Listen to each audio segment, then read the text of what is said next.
حامدا ومصليا ومسلما أما بعد فأعوذ بالله من الشيطان الرجيم بسم الله الرحمن الرحيم إنا أعطيناك الكوثر فصل لربك وانهر إن شانئك هو الأبتر.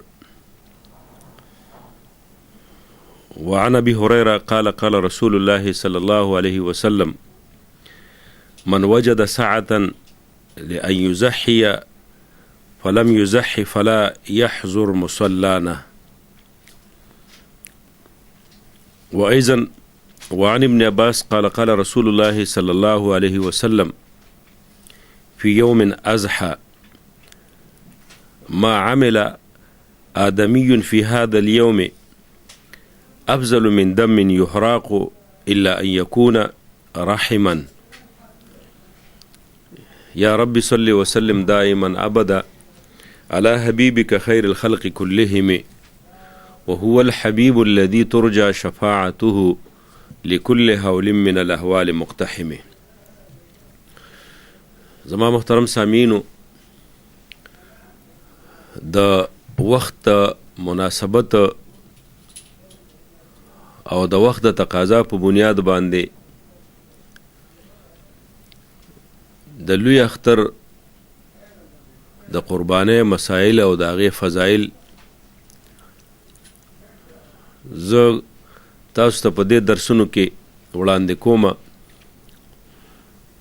چې د قربانۍ څومره ثواب دی، بیا د هغې متعلق د سارو په باره کې چې یاره کم څاروي باندې قرباني کیږي نه کیږي، څنګه طریقې سره په چا باندې قرباني واجب ده، دا بعضې اهم مسلې په دې درس کې زه تاسو ته وړاندې کوم. الله دې ماته د وینا توفیق راکړي او د عملم او تاسو ته دې الله تعالی د عمل توفیق درکړي. قرباني کول د لوی اختر په ورځ باندې ډېر لوی ثواب لري. عبدالله ابن عباس رضی الله عنه فرمایي حضور علیه الصلاة والسلام فرمایلی دي د اختر په ورځ باندې د یو بني آدم د قربانۍ نه زیات ثواب په بل عمل کې نشته. یعنی قربانۍ کې چې څومره ثواب الله تعالی دته ورکوي د وینه توی کې په دغه ورځ باندې د دې نه زیات ثواب د قربانۍ په دې ورځو کې په بل عمل کې نشته، الا دا چې حضور مبارک وي الا ان یکون رحمه،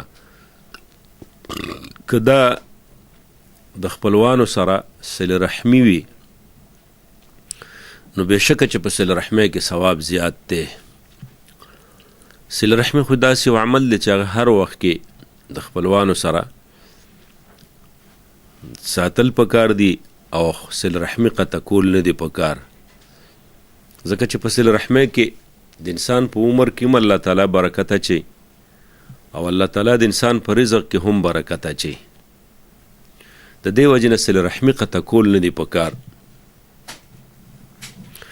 حضرت عائشہ صدیقه رضی الله عنها فرمایي حضور علیه الصلاة والسلام فرمایلی دی ما عمل آدمی من عمل یوم النحر احب الى الله من احراق الدم.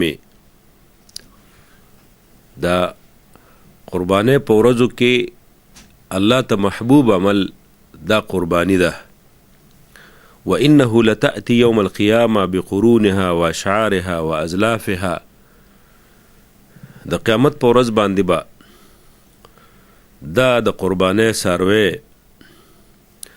الله تعالی صحیح سالم حاضر کې په خپل ښکرو باندې، په خپلو ویښتو باندې، په خپلو سو باندې.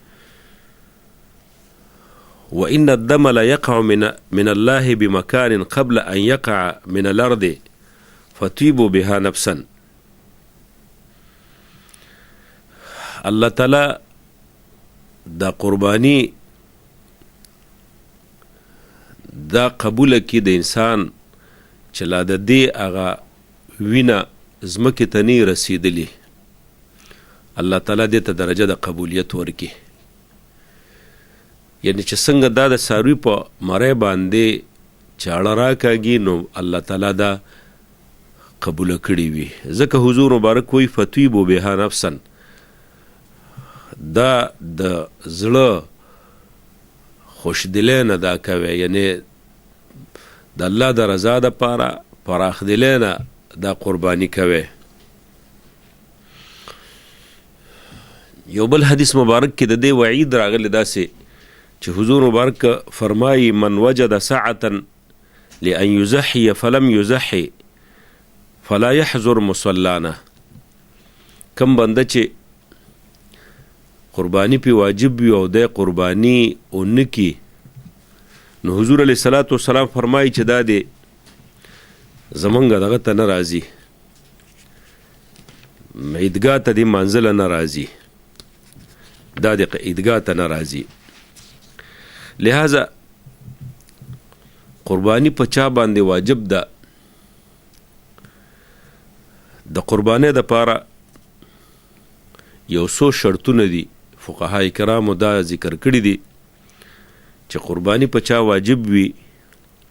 نو یو شرط دا دی چې دا به مسلمان وي، په غیر مسلم باندې قربانی واجب نه ده. دویمه دا چې دا مقیم وي، مسافر باندې قربانی واجب نه ده. یعنی که مسافر لکه د خپل کور نه سفر شرعي باندې د بار دی او د په سفر کې دی نو په د باندې قربانی واجب نه ده. دریم دا چې بالغ وي، په نابالغه باندې قربانی واجب نه ده. که دا نابالغه بچه صاحب نصاب هم وي نو د باندې قربانی واجب نه ده. د قربانی د وجوب د پاره بلوغ شرط دی چې دی بالغ وي. څلورمه دا چې دی عاقل وي، لیونی نه وي، په لیونی باندې قربانی واجب نه ده.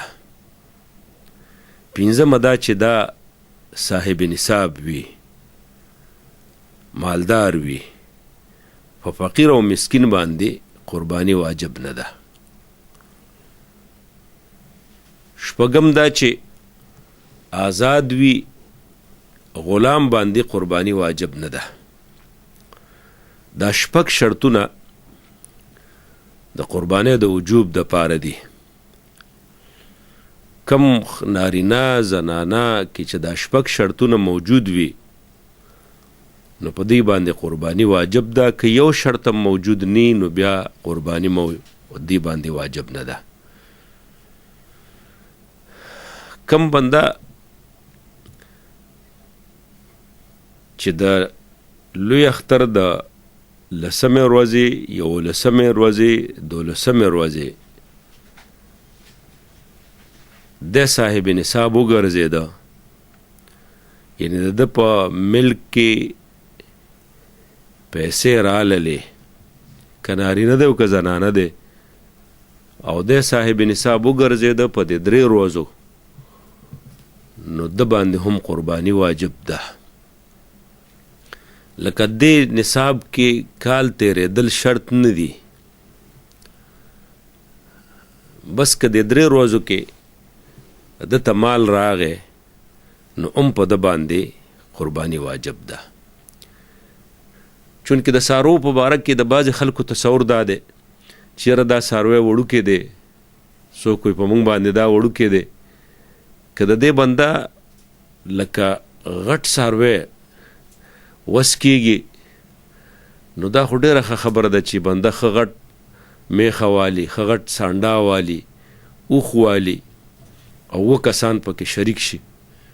خو که بالفرض دومره مالیت نشته چې هغه په هغې باندې لکه صاحب نصاب دی، خو دومره دی چونکې دونه دغه نه لري چې غټ څاروی والي، نو د 2 کالو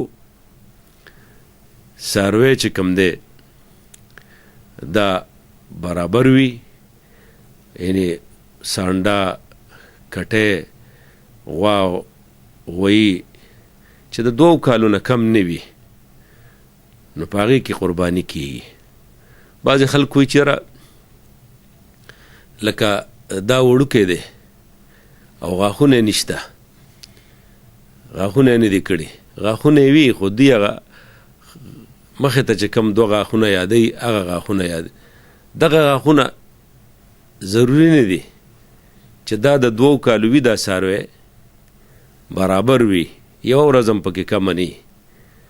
نو په دې باندې کې 7 حصې کېږي، ځکه چې اوس په کور کې مثلا دا لال شي او دوی شریک دي، د هغې هغه وخت تقسیمولو ته هم ضرورت نشته. مثلا کور کې یو کور دی، نو په هغه کور کې بیا حصې کولو ته هم ضرورت نشته، صرف نیت کې دا مخکې نه دا کول دی چې یاره دې کې دا 7 حصې دي، بس دا کافي دي. خپله غاړه ازادول پکار دي. په چیلې یا چیلي کې یا ګډه یا ګډ کې دا مسله ده چې د کال وي،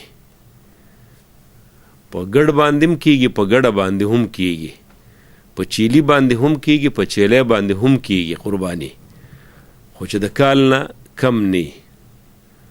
په چیلې او په چیلي کې خو د کال نه بالکل چې کم نه، او په ګډ او ګډ کې البته فقها دا وایي چې که فرض که د کال نه کم وي خو د کال د ګډ او ګډې سره چې دا ودرولی شي، بعضې صحتمند وي ګډ او ګډ، نو هغه چې د کال د هغې سره ودرولی شي د هغې په جسامت او برابر وي، نو بیا هم په هغې باندې کېږي.